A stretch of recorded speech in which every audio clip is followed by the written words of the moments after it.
주간도 한국을 떠나서 이 폴란드 땅에서 여러분 삶의 현장 속에 수고 많으셨습니다. 오늘 복되고 거룩한 주일 하나님 앞에 예배하시는 여러분 한 분 한 분 위에 하나님의 위로와 은혜가 충만하게 임하기를 기원합니다. 우리 앞뒤 좌우로 주님의 사랑으로 사랑합니다 고백하고 축복합니다. 주님의 사랑으로 사랑합니다.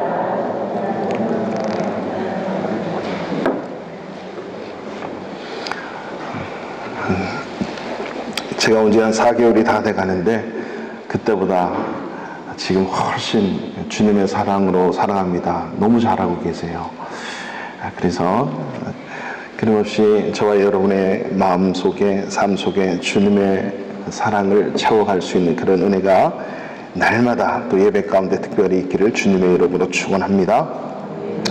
주일학교 예배를 10시에 함께 드리면서 5학년, 6학년부터 중 1, 2, 3, 고 1, 2, 3이 함께 예배를 드리게 되지요. 우리 5학년, 6학년 여기에 있습니까? 지금? 오늘 안 나와. 네, 할렐루야. 예, 우리 5학년, 6학년 중고등까지 함께 예배가 있는데 예배를 잘 드릴 수 있도록 또 가정에서 지도해 주시고 또 우리 선생님들이 또 지도해 주시면 감사하겠어요. 가장 좋은 교육은요, 가정 예배가 가장 좋은 교육이에요. 자녀 교육 가장 중요한 것은 가정 예배, 그것이 가장 뛰어난 가정 교육이라고 하는 사실을 우리가 좀 알았으면 좋겠어요. 그래서 예배가 습관이 되고 거룩한 습관이 내 인생에 아예 습관이 되어질 수 있도록 그 습관이 우리 인생을 끌 때 놀라운 변화와 역사가 또 드러남을 좀 보았으면 좋겠어요. 인생도 세상에서 말하는 성공한 사람들의 습관 이러면서 따라하게 하는데 우리 생명의 주인이시고 삶의 주인이라고 고백하면서 주님에 대한 그런 거룩한 습관을 우리가 쌓지 않으면 참 여러 가지로 어려운 점이 많을 거예요. 그죠? 그래서 우리 예배 시간에 뭐 그동안 보면 책도 읽고 있고 아무튼 생각 빠르게 하고 있는 우리 학생들에게 제가 한 가지 부탁을 할게요. 노트를 가지고 필기를 하십시오. 40분 설교 시간에 목사님이 어떤 설교를 하든 그 들리는 말 한 단어 한 내용을 한 문장이라도 좋아요. 나는 목사님 말씀이 듣기에 참 좋았다, 이런 말이라도 이 기록하는 습관을 한번 꼭 가져보세요. 제가 인도에서 5살 때 인도에 온 한 친구가 있는데 이 친구를 중학교 2학년 때인가 만났어요. 3학년 때. 근데 힌디하고 영어는 퍼펙트한데 한국말을 잘 모르는 거예요. 제가 설교 중에 좀 한자 단어를 쓰면 모르는 거예요. 그래서 그 한 영어를 보면서 끊임없이 설교를 했어요. 중학교 2학년, 3학년짜리를. 근데 이 친구가, 제가 물었어요. 오늘 목사님 설교가 얼마나 이해됐니? 하나도 이해가 안 됐어요. 얼마가 이해됐니? 5%요. 얼마가 이해됐니? 10%요. 계속 기록해봐. 3년이 다 돼가는데요. 목사님 말씀이 다 들려요. 얘가 세례받고 참 하나님의 은혜로 이렇게 지금 이제 대학 간 나이인데 참 그렇게 변하더라고요. 이건 제가 한 것이 아니고 하나님께서 예배 가운데 역사하시는 거예요. 한국말을 몰랐는데 한국어 12년 특례를 봤는데 가서 시험 봤는데 다 보이더라는 거예요. 한국어 특례, 한국어 자격 시험을 보는데 열심히 가서 공부를 했는데 안 들리는데 예배 가운데 그렇게 열심히 말씀 듣고 적다 보니까 한국어, 수학, 능력 공부할 필요 없더라는 거죠. 근데 그 한 사람만이 아니에요. 많은 아이들이 외국에 살면서 한국말을 모르는데 예배 가운데 말씀 가운데 나가면 그 예배와 말씀을 통해서 삶의 모든 지혜와 지식들이 습득된다는 사실들을 이미 많은 경험이 있고 이미 임상실험이라 해야 될까요? 있는 것들을 바라보면서 우리는 거룩한 습관을 만들어 내야 된다라고 하는 거죠. 그런 은혜가 우리 바르샤바 한인교회 모든 성도님들의 자녀 속에서도 이루어지기를 주님의 이름으로 축원합니다. 아멘. 오늘 우리가 읽은 빌립보서 성경 말씀은 빌립보 교회에게 쓴 사도 바울의 편지의 내용이죠. 빌립보 교회는 유럽에서 가장 최초로 세워진 교회입니다.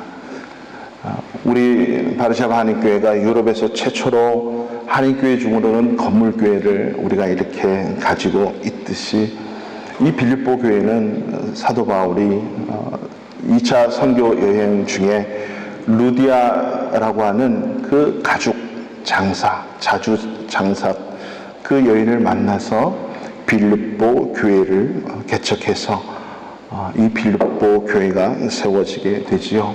계속적으로 터키 지방의 그 지방에서 이제 동진을 하려고 할 때 하나님께서 성령으로 말씀하시죠. 더 이상 아시아에 머무르지 말고 환상을 보여주면서 마케도냐의 사람들이 건너와서 우리를 도우라, 그 환상을 보고 달려가는 거죠. 하나님의 사람은 이렇게 비전을 따라, 하나님의 비전을 따라 달려가는 인생이 될 때에 놀라운 일을 행할 수 있다라고 하는 거죠. 마게도냐석의 환상을 보고 건너간 그 땅 빌립보 교회를 통해서 이 유럽 전 지역에 하나님의 복음이 증거가 된 것입니다. 이렇게 복음을 증거하다가 사도 바울은 로마 감옥에 몇 차례 갇히게 됩니다. 그 로마 감옥에 있으면서 썼던 그 편지 중에 하나가 바로 빌립보서죠. 특별히 2차 선교 여행 중에 최초로 세워진 이 유럽 교회, 이 빌립보 교회를 통해서 사도 바울은 평생에 죽을 때까지 이 빌립보 교회의 성도들이 함께 기도해주고 함께 물질을 보내주고 쓸 것을 보내주고 바울이 가는 곳곳마다 아마 많은 이런 축복과 기도와 그리고 쓸 것들을 이렇게 채워준 모습들을 볼 수가 있습니다. 감옥에 있으면서도 여러 가지 피로가 있고 여러 가지 힘들어하는 그 바울을 위로하기 위해서 그 에바브로디도라고 하는 빌립보 교회의 성도의 리더가 그 남쪽에서 로마까지 열심히 걸어가가지고 그 편지를 전달하고 쓸 것을 이렇게 주었죠. 그리고 이 바울은 에바브로디도를 만나서 너무 즐거웠어요. 같이 기도하면서 이 에바브로디도는 바울을 참 잘 이렇게 시중을 들었는데 에바브로디도가 병이 걸렸어요. 그 병이 걸렸다는 소식을 듣고 빌립보 교회 성도들이 또 듣고 함께 근심하며 기도하며 걱정을 하고 있던 차에 이 바울이 에바브로디도가 빨리 나았으면 좋겠다 하고 있었는데 병이 다 나았어요. 그래서 이 에바브로디도를 통해서 빌립보 교회 성도들에게 편지를 쓴 내용이 바로 이 빌립보서라고 하는 거죠. 감옥 안에 갇혀 있으면서도 언제 죽을지 모르는 그런 상황 속에 그 최초의 그 교회인 빌립보 교회 성도들을 향해서 내가 복음을 증가하다가 죽을 환경에 처해 있지만 여러분 절대 근심하지 마십시오. 오히려 내가 갇혀 있는 이것 때문에 주 예수 그리스도의 복음이 멋지고 아름답게 편만하게 증거되는 것이 보여집니까? 나는 이것으로 인해서 기뻐하고 기뻐할 따름입니다. 또한 뿐만 아니라 하나님께서는 그 복음이 더욱더 힘있게 증거되고 진행되는 것을 보면서 하나님은 기뻐하실 것입니다. 그러니 여러분도 근심하지 마시고 기뻐하고 기뻐하고 기뻐하십시오 라고 편지를 쓰게 되는 거죠. 그 편지를 쓰면서 그 빌립보 교회 내에 그 뜨거운 그 성도들의 열심히 있는 그 신앙생활을 하고 있는 성도들 사이에 적지 않은 다툼과 분열이 있는 것을 보게 되었습니다. 그래서 유오디아나 순두계라고 하는 이러한 그 교회의 리더급 되는 여인들, 아무래도 교회가 최초로 세워지면서 자주장사 루디아라고 하는 그 여인을 통해 세워진 교회가 그때도 참 여성교회가 있었던 것 같아요. 열심으로 우리 여인들이, 여성 성도들이 교회를 위해, 성도를 위해서 헌신하고 수고했지 않습니까? 그것이 지금에도 우리 여성교회가 교회의 큰 살림들을 잘 맡고 있어요. 그런 일들 중에 서로 다툼이 있고 분열이 있게 되었죠. 참 교회에는 인간이 모여있기 때문에, 죄인들이 모여있기 때문에 교회 일을 하면서 서로 의견이 맞지 않을 수 있고 서로 다툴 수도 있단 말이죠. 왜 그렇습니까? 죄인들이기 때문에 그래요. 서로 완벽하고 서로 싸우지 않고 일을 안 할 수가 없어요. 하다 보면 서로 의견이 맞지 않겠죠. 여러분, 수십 년 산 부부가 그러면 100% 퍼펙트하게 맞아야 되잖아요. 상식적으로. 근데 일주일에 한 번 얼굴 보면서, 때로는 한 달에 한 번 얼굴 보면서 서로 일하고 하는데 이게 안 맞는 것이 당연하다는 거죠. 그런 교회 일을 하면서, 교회 리더들이 일을 하면서 서로 맞지 않을 때 어떻게 해야 되는가? 이럴 때는 이렇게 살아야 됩니다 라고 하는 사도 바울의 권면의 말씀이 바로 이렇게 적혀 있는 거예요. 이 빌립보 교회는 최초로 유럽에서 선교하다가 세워진 교회이기 때문에 사도 바울이 애틋한 사랑에 모든 게 다 담겨 있어요. 그래서 이 빌립보 교회를 향해서 사도 바울이 4장 1절에 기록한 것을 보면요, 나의 사랑하고 사모하는 형제들을 나의 기쁨이요 면류관 아닌 사랑하는 자들아. 자기의 모든 것이 거기에 담겨져 있는 표현으로 그 빌립보 교회의 성도들을 사랑하는 마음, 그리고 이 빌립보 교회의 모든 성도들이 또 바울을 생각하고 애틋하게 섬기는 모습, 죽을 때까지 섬기는 그런 모습들 찾아다니면서 전달하고 보여주는 그런 모습, 참 서로가 행복한 교회의 신앙인의 모습들이 보이는 것 같아요. 이런 목양과 목회 사역을 할 수 있는 목사가 참 행복한 거죠. 또 이렇게 죽을 힘을 다해서 평생 동안 복음을 위해 순교하는 그 사도 바울을 향해서 사랑하고 따르는 성도듯이 그 목사를 향해서 사랑하고 따르고 섬기는 교회, 이러한 교회가 우리의 로망이 아니라 이것이 현실이 되어야 되지 않겠습니까? 어떻게 이 목회자와 성도들 사이에 이렇게 서로의 뜨거운 사랑으로 서로 격려하고 칭찬하고 가르침을 받고 섬길 수 있겠는가? 이런 모습이 어찌 가능할 수 있는가? 이것이 바로 오늘 본문에서 말해주고 있습니다. 여러분, 우리가 크리스찬의 삶을 살아가고 신앙생활을 한다라고 하는 것의 마지막 최종적인 목표가 뭐겠습니까? 또 우리가 기독교 교육에서 말하는 그 기독교 교육의 마지막 최종적인 목표가 무엇이겠습니까? 그것은 바로 예수를 닮게 하는 것입니다. 예수를 닮아가는 것입니다. 우리의 신앙의 삶 속에서 예수를 닮아가는 모습이 과연 어떻게 얼마나 되어져 가고 있는지가 내 신앙의 성장이고 성숙의 지표라고 하는 사실을 우리는 잊지 말아야 됩니다. 로마서에서 사도 바울은 그렇게 얘기하죠. 우리가 예수 믿도록 불러주신 그 이유가 뭔가? 8장 29절에 하나님이 미리 아신 자들을 또한 그 아들의 형상을 본받게 하기 위하여 미리 정하셨으니. 우리를 미리 알고 부르시고 정하신 이유가 뭐냐면 하나님의 아들의 형상을 본받게 하기 위해서 저와 여러분들을 예수 믿게 하셨다는 거죠.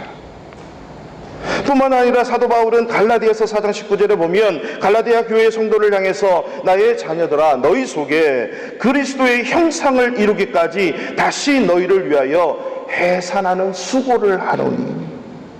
바울이 평생에 수많은 교회들을 세우고 그 속에 있는 성도를 향해서 하는 한 가지 마지막 목적이 무엇입니까? 그들을 향해 너희 속에 그리스도의 형상이 이루기까지 내가 해산하는 수고를 합니다. 목사는요, 애 낳는 그 해산하는 수고를 다해서까지 성도들이 그리스도의 형상을 이룰 수 있도록 가르치고 기도하고 이끌고 섬기는 것이 목사의 역할이에요. 목사뿐이겠습니까? 모든 성도들이 그 예수를 닮아가기 위해서 몸부림치고 갈망하고 또 그 형상을 이룰 수 있도록 서로서로 돕고 서로서로 권면하고 돌아보는 것, 이게 신앙 생활이라 해도 과언이 아닙니다. 그래서 우리 교사 선생님들은요, 그 마지막 목표, 아이들에게 다윗을 가르치고 다니엘을 가르치고 사무엘을 가르치고 바울을 가르치고 베드로를 가르치고 이런 것을 가르치는 게 아니에요. 그것을 통해서 결국 예수 그리스도를 가르치고 예수 그리스도를 닮도록 하는 것이 우리 교사 선생님들의 목표예요. 그러니까 이 교사가 얼마나 중요하겠습니까?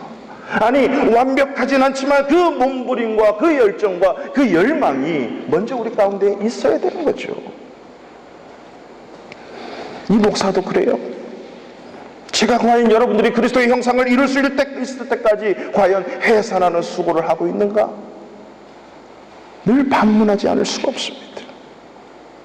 우리가 서로 비판할 것이 아니라 함께 표대를 향해 나아가는 성도로서 서로가 서로의 그 그리스도의 형상을 이룰 수 있을 때까지 섬기고 돌보고 나아가는 모습, 이것이 바로 성도들의 신앙의 삶이라고 하는 거죠.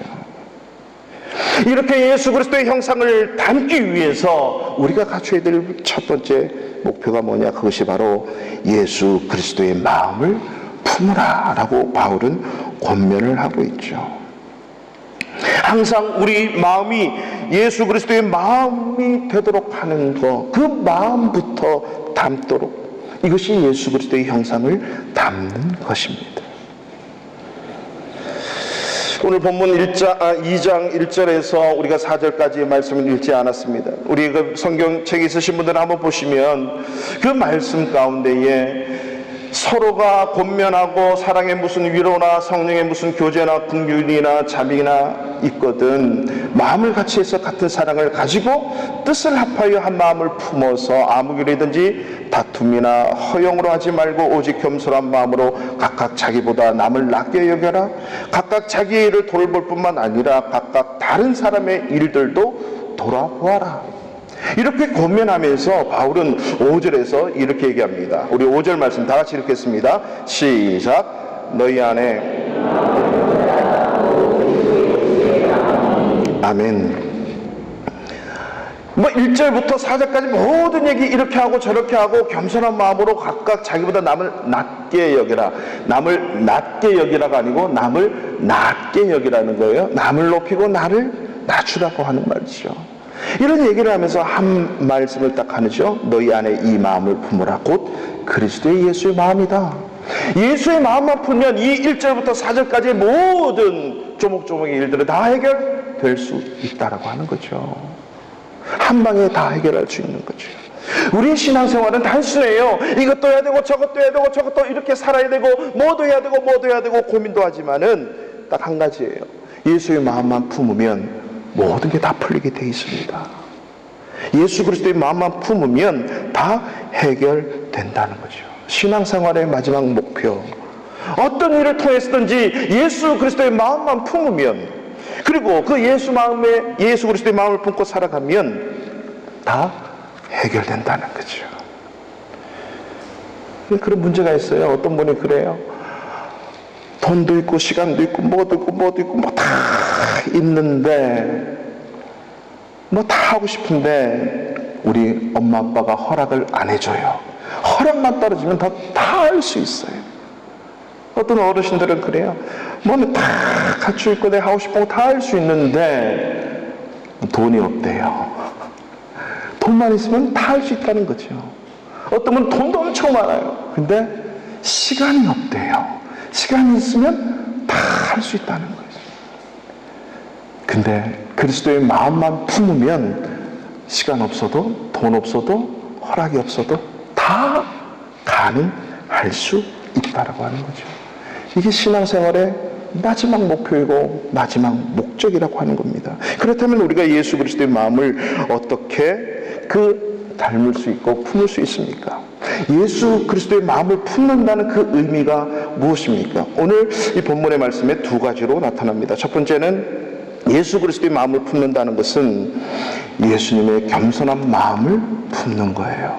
자, 우리 6절부터 우리 9절까지 다 같이 한번 읽어보겠습니다. 시작. 그는 근본 하나님의 본체이시나 하나님과 동등됨을 취할 것으로 여기지 아니하시고 오히려 자기를 비워 종의 형체를 가지사 사람들과 같이 되셨고 사람의 모양으로 나타나사 자기를 낮추시고 죽기까지 복종하셨으니 곧 십자가에 죽으심이라. 아멘. 예수 그리스도의 마음, 이 마음을 품으라. 예수 그리스도의 마음이다 하면서 그 마음에 대한 설명을 어떻게 하고 있어요? 6절부터 8절까지 보면 예수님이 어떠했다라고 얘기를 하고 있죠. 그는 하나님과 근본 본체시래요. 하나님이시래요. 그러나 하나님의 동등됨을 취할 것으로 여기지 아니했대요. 그리고 오히려 자기를 비워서 종의 형체를 가져서 사람들과 같이 되셨대요. 8절에 보면 사람의 모양으로 나타나서 자기를 낮추었대요. 그리고 그 낮춤이 어디까지 가느냐? 복종했는데 죽기까지 복종해서 십자가에서 죽으셨대요. 이게 그리스도의 마음이래요. 여러분, 여기서 어떤 마음을 배울 수가 있습니까? 그것은 한 단어로 그리스도의 겸손이라고 하는 겁니다. 오늘 3절 말씀에 보면 아무 일이든지 다툼이나 허용을 하지 말고 오직 한 가지 겸손한 마음으로 각각 자기보다 남을 낮게 여기는 거예요. 낮게가 아니에요. 낮게. 나보다 다 훌륭한 사람들이야. 이거는 빈정거리는 말이 아니라 철저하게 자기가 낮아지고 남을 높이는 거지요. 자, 오늘 6절에서 8절까지의 말씀에 보면 주어가 딱 한 사람이에요. 그 주어가 누구죠? 그가 누구죠? 그리스도 예수입니다. 그 예수님이 주어예요. 그 예수님 스스로가 하나님과의 동등됨을 포기하신 거예요. 자기의 특권을 내려놓는 거죠. 자기의 모든 것을 내려놔요. 그리고 자기를 비우는 거예요. 종의 형체를 가지고 사람들과 같이 되셨대요. 자기를 낮추셨대요. 극기야 복종에서 십자가에서 죽었대요. 누가? 예수님이. 이것을 신학적으로 능동적 자기 비하, 예수 그리스도의 능동적 자기 비하를 가리키고 있는 내용입니다. 낮아지는 데 있어서는 스스로 끊임없이 낮아지는 거예요. 어디까지 낮아지는 겁니까? 십자가에 죽는 그 순간까지 낮아지는 거죠. 이게 그리스도의 겸손이라고 하는 거죠. 여러분, 쉽지 않죠? 예전에 수요 예배, 금요 예배 때 말씀을 드렸지만 겸손이라고 하는 단어의 뜻은요, 타인을 높이고 나를 낮추는 것, 이게 국어학적인 말 의미예요. 그러나 이 성경에 쓰여진 이 당시 헬라 시대의 겸손이라고 하는 단어의 의미가 뭔지 아십니까? 굴욕함과 비굴함을 의미하는 거예요. 그 굴욕과 비굴함을 참으신 예수님, 그 예수님이 이 땅에 오셔서 그 굴욕을 당하시고 비굴함 속에 처해 계신 거죠. 그것이 겸손이었어요. 이 표현을 스가랴 구약 성경이 이렇게 표현합니다. 스가랴 9장 9절에 보면 시온에 따라 크게 기뻐할지어다, 예루살렘에 따라 즐거이 부를지어다. 보라, 네 왕이 너에게 임하시니 그는 공의로우시며 구원을 베푸시며 겸손하여서 나귀를 타시나니 나귀의 작은 것 곧 나귀 새끼니라. 예수님이 십자가의 고난을 받고 십자가에 돌아가시기 위해서 예루살렘에 입성하실 때 무엇을 타고 입성하시죠? 나귀 새끼. 여러분, 상식적으로 한번 생각을 해보세요. 우리나라에 교황께서 오셔서 현대 기아차에 소울이라는 차를 탁 타고 가는 것도 대한민국 사람들을 보고 박수를 치는 거죠. 근데 한켠에서는요, 또 박수를 안 쳤어요. 무슨 의미입니까? 여러분, 한번 생각을 해보십시오. 다윗 왕의 영광을 가진 그 메시아 그리스도가 예루살렘에 입성을 하는데 최소한 못하도 말은 하나 장만을 하시던가, 말이 아니면 나귀라도 타셔야 되죠. 근데 나귀 새끼 쬐그만 거 그거 올라타가지고 나귀 새끼도 아파가지고 찡찡대는데 그 모습으로 다윗의 호산나 찬송하고 이렇게 찬양하는 그 모습 우스꽝스럽지 않습니까? 바리새인과 서기관들은 그 모습을 보면서 저게 정말 맞아? 그리스도가 맞아? 엄청난 비굴함과 굴욕감을 줬을 거라고요. 십자가에 달리고 매달려 있는 그 모습을 보면서 네가 정말 하나님의 아들이냐? 한번 내려와 봐라. 말도 안 되는 소리를 하고 있어. 네가 구원주냐? 네가 창조주냐? 네가 하나님이냐? 하나님의 아들이냐? 내려와 봐 하면서 쓴 포도주를 주면서 다 시업받은 포도주를 주면서 먹여주는 그 먹음도 주님은 다 받아 먹으셨죠. 여러분, 겸손은 바로 이런 굴욕과 비굴함으로 나아가는 겁니다. 왜 그러셨어요? 그래야 죄인을 구원하지요.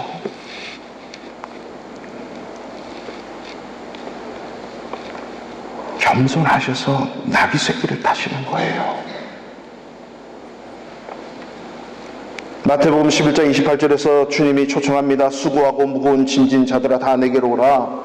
내가 너희를 쉬게 하리라 말씀하시면서 29절에 그렇게 말씀합니다. 나는 마음이 온유하고 겸손하니 나의 멍에를 메고 내게 배우라. 그리하면 마음의 쉼을 얻으리니. 자기 멍에, 자기 인생의 멍에를 다 내려놓고 주님의 멍에를 메고 주님께 배우래요. 그래야 진정한 평안을 누릴 수 있대요. 빌립보서 4장에서 하나님의 평강이 너희 마음을 주관하게 하라. 그 마음이 예수의 마음으로, 그 겸손의 마음으로 살아가면 진정한 평안을 맛볼 수 있다는 사실을 아십니까? 왜 그러냐? 이는 나의 멍에는 쉽고 가벼우니라. 우리 세상의 인생의 멍에는 얼마나 힘듭니까? 매일 죽는 거죠. 야근에다가 위로부터 내려오는 오더에다가 할 일에다가 스트레스에다가. 아니, 나의 멍에를 내려놓고 주님의 멍에를 메래요. 쉽대요. 가볍대요. 마음에 쉼이 있대요. 이걸 배우라고 하는 거죠. 이 인생에서 이걸 배우면 학교생활, 가정생활, 직장생활, 여러분 사회생활 쉽대요. 가볍대요. 마음의 평강이 있대요. 근데 이걸 안 배우겠어요. 주님은 바로 이것을 교훈하고 가르치시기 위해서 그런 굴욕과 비굴함 속에서도 그대로 다 복종해서 어디까지? 십자가에 죽기까지 들어가셨다는 거죠. 베드로는요, 이 모습을 다 옆에서 쳐다보면서 베드로전서 3장 8절에 그렇게 말합니다. 마지막으로 말하노니 너희가 다 마음을 같이하여 동정하며 형제를 사랑하며 불쌍히 여기며 서로 겸손해라. 마지막으로 말하는 거야. 마음을 같이해서 서로 겸손하래요. 그 겸손함으로 서 있을 때 우리는 어떤 누구든지 다 품을 수 있고, 그리고 진정한 마음의 쉼을 얻을 수 있다는 거죠. 이게 그리스도의 마음이라고 하는 겁니다. 오늘날 저와 여러분들의 진정한 겸손은 무엇입니까? 하나님 앞에서 내가 어떤 존재임을 알고 깨닫는 것입니다. 그리고 그렇게 고백하는 겁니다. 주님, 오늘도 주님의 은혜가 아니면 살 수 없습니다. 저는 주님의 은혜가 아니면 저는 죽습니다. 라고 고백할 수 있는 믿음. 그리고 그렇게 나에게 주어진 성도들에게 그 겸손을 보여주고 나타낼 수 있는 믿음, 그것이 바로 진정한 겸손이에요. 성 어거스틴이 기독교의 가장 중요한 덕목을 얘기했습니다. 그의 제자들이 묻습니다. 선생님, 기독교에서 가장 중요한 덕목이 무엇입니까? 첫 번째, 겸손이다. 두 번째, 겸손이다. 세 번째, 겸손이다. 성 어거스틴이 얘기했던 그 시대의 겸손은 바로 이러한 굴욕감과 비굴함입니다. 왜 그렇죠? 십자가의 죽음으로 그 한 영혼을 살리기 위한 겁니다. 남을 나보다 낮게 여기는 것입니다. 오늘 이 순간에도 주님이 호흡을 주셨기 때문에 내가 호흡하는 거지, 말하는 호흡이 들숨이 있고 날숨이 있는데 들였는데 내일 모시면 여러분 죽어버리는 겁니다. 그리고 그 몸은 얼마 후에 한 줌의 흙으로 티끌로 돌아가는 인생이 되죠. 무생물이 되어버리는 겁니다. 하나님이 생기를 주셨기 때문에, 호흡을 주셨기 때문에 내가 살아가는 겁니다. 이런 겸손함으로 사는 거예요. 오늘도 하나님이 나에게 호흡을 연장시켜 주지 않으시면 저는 한 줌의 티끌로 돌아가는 인생입니다. 주님이 은혜 주시지 않으면 살아갈 수 없습니다 라고 고백할 수 있는 것이 진정한 저와 여러분의 겸손이죠. 이렇게 굴욕적으로 비굴할 정도로의 겸손한 이 주님의 마음을 품을 수 있기를 축원합니다. 둘째로, 예수님의 마음을 품는다는 것은 성경대로, 말씀대로 산다는 것입니다. 예수님께서 이 세상에 오셔서 고난당하시고 십자가에 죽으시고 3일 만에 부활하셨지요. 오늘 바로 6절에서 이 8절까지 말씀은 능동적 예수 그리스도의 자기 비하를 통해서 결국 하나님의 예정하신 말씀을 이루는 삶이었어요. 오늘 13절 말씀, 성경을 다 갖고 계시죠? 13절 말씀 다 같이 한번 읽겠습니다. 시작.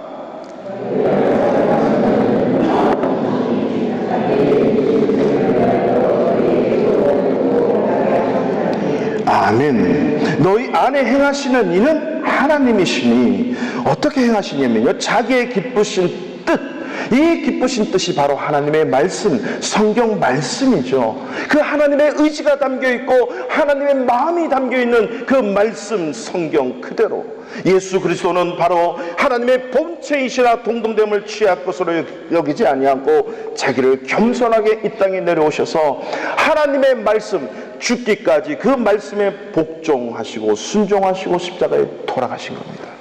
이것은 예수님이 하나님의 말씀을 지키고자, 말씀대로 살고자 자기를 그 십자가에까지 내던진 자기 능동적 비하라고 하는 거죠. 어떤 굴욕감이 있어도, 어떤 비굴함이 있어도 그 말씀 지켜내기 위해서 자기를 던져버리는 거예요. 왜 그렇죠? 하나님의 말씀이기 때문에. 그 기쁘신 뜻을 위해서 너희에게 소원을 두고 행하게 하신다. 그 소원이 어디로부터 비롯되어야 됩니까? 바로 하나님의 말씀에서 비롯되어야 된다는 거죠. 요한일서 3장 22절에 이런 말씀이 있어요. 무엇이든지 구하는 바를 그에게서 받나니 이는 우리가 그의 계명을 지키고 그 앞에서 기뻐하시는 것을 행함이라. 그의 계명을 지키고 그 앞에서 기뻐하시는 것을 행하는 거래요. 즉 우리 인생이 하나님의 말씀을 지켜내고 이루어낼 때 하나님은 너무나도 기쁘는 거예요. 예수 그리스도께서 십자가에 죽기까지 순종하심으로 돌아가신 그 사건을 하나님은 예수 그리스도의 십자가를 못 박히심으로 우리 죄인들을 구원하시기에 기뻐하셨도다. 할렐루야. 자기 아들을 내어주시고 자기 아들을 희생시켜서 우리 죄인을, 저와 여러분을 구원하시기를 기뻐하시는 거죠. 무엇 때문에 기뻐하시는 겁니까? 하나님의 완벽한 말씀, 하나님의 그 성경을 이루어내셨기 때문에 하나님은 기뻐하시는 겁니다. 말씀대로 사는 것 때문에 조금 어려움을 당해도 그 말씀을 이루어내는 것을 하나님이 기쁨으로 여기신다는 사실을 아십니까? 하나님의 말씀대로 사는 것 때문에 조금 비굴해 보여도 하나님의 뜻을 이루는 것이기 때문에 하나님이 기쁨이 된다는 사실을 아십니까? 여러분, 하나님의 말씀 성경대로 사는 것 때문에 혹시 굴욕감을 느껴본 적이 있습니까? 비굴함을 느껴본 적이 있습니까? 그것이야말로 진정한 겸손이요 하나님의 말씀을 이루어낸 것이라는 사실을 여러분 잊지 마십시오. 예수 그리스도의 말씀대로 사는데 굴욕감, 비굴함은 기본입니다.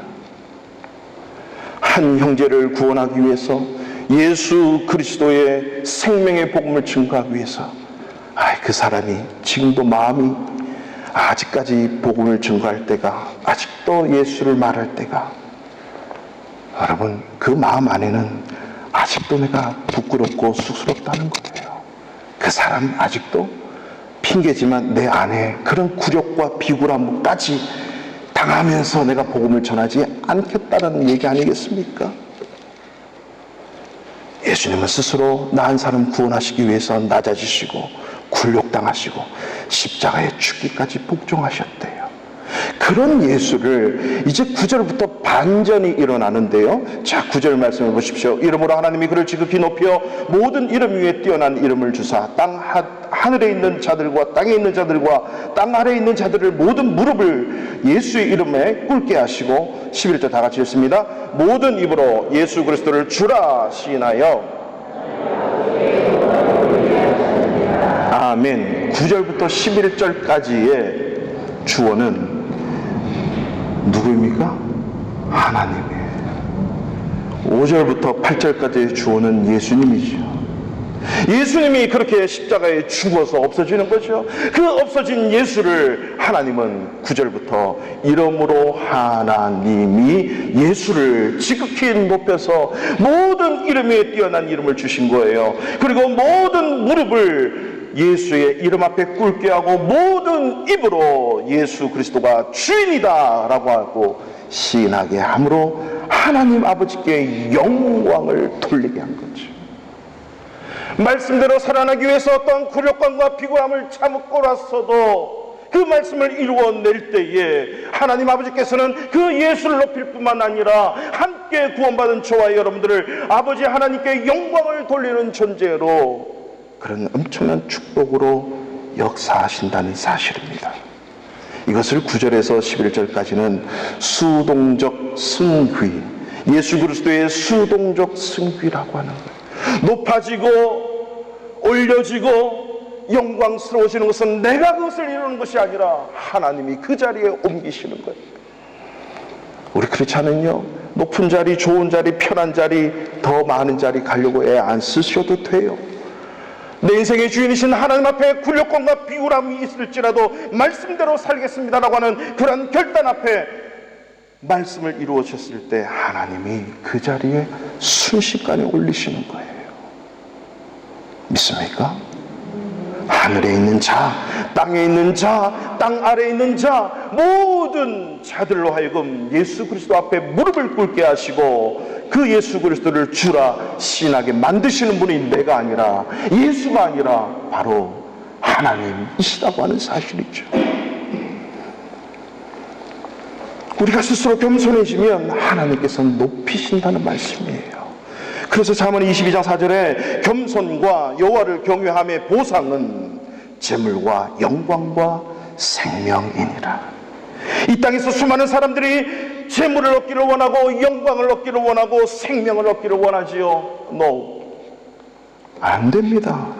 하나님이 겸손과 경외함을 통해서 그것을 주시는 거예요. 짧은 역사 속에 70년의 대한민국 역사 속에서 성공했던 수많은 사람들을 마지막 말로가 어떻게 됩니까?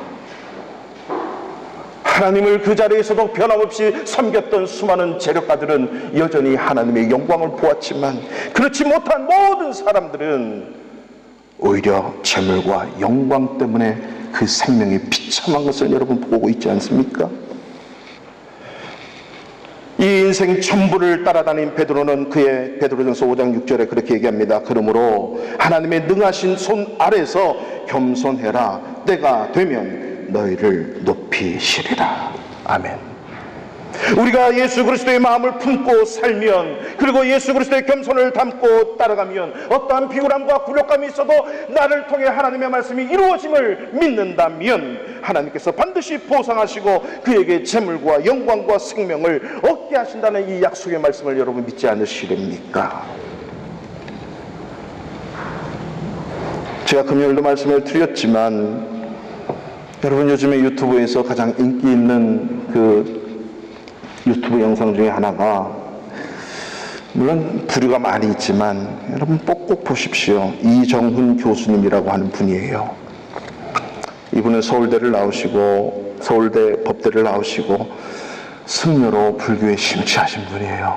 지금은 서울 법대 교수님으로 재직을 하고 계십니다.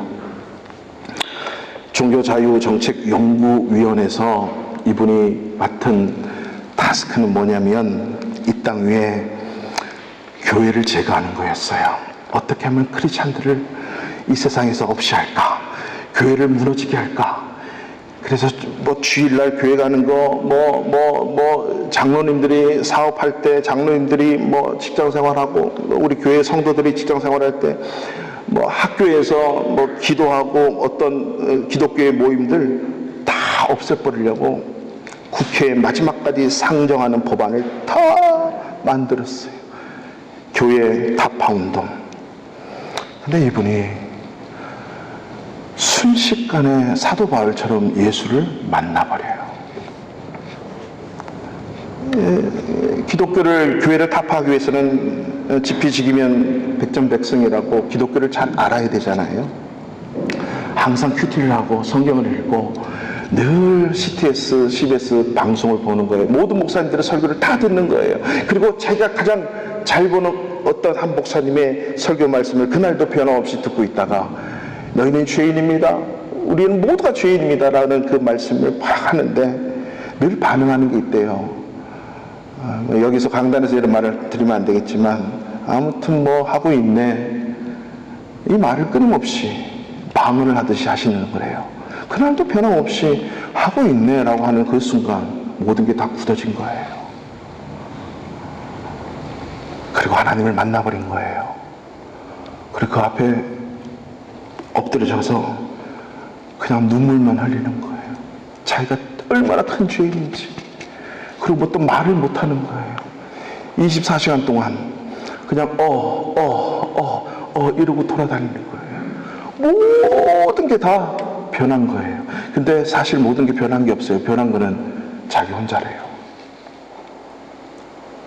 그렇게 치밀했던 이 사람이 하면서 인생이 어디로부터 왔다가 어디로 가고 왜 살아야 되는지, 무엇 때문에 저 기독교인들을, 저 교회들을 얘기를 하면서 우리 모든 전 역사가 조선 이후에 우리 대한민국의 역사는 기독교 때문에 이렇게 됐다라고 하는 것을 증명하고 드러내기 위해서 연구를 했던 그 모든 이론들이 순식간에 180도 바뀌면서 하나님의 이론으로 하나님의 사랑으로 변화되더라는 거죠.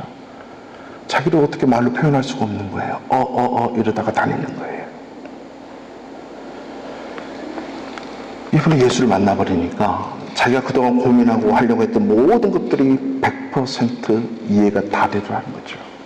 그 순간에 노력하고 애쓰고 뭔가 하려고 이게 아니라 그저 그렇게 예수 만나고 보니까 그 환상 가운데 주님의 손길을 깨닫고 십자가 앞에 엎드리고 보니까 모든 게 다 해결되고 이루어지더라는 거죠.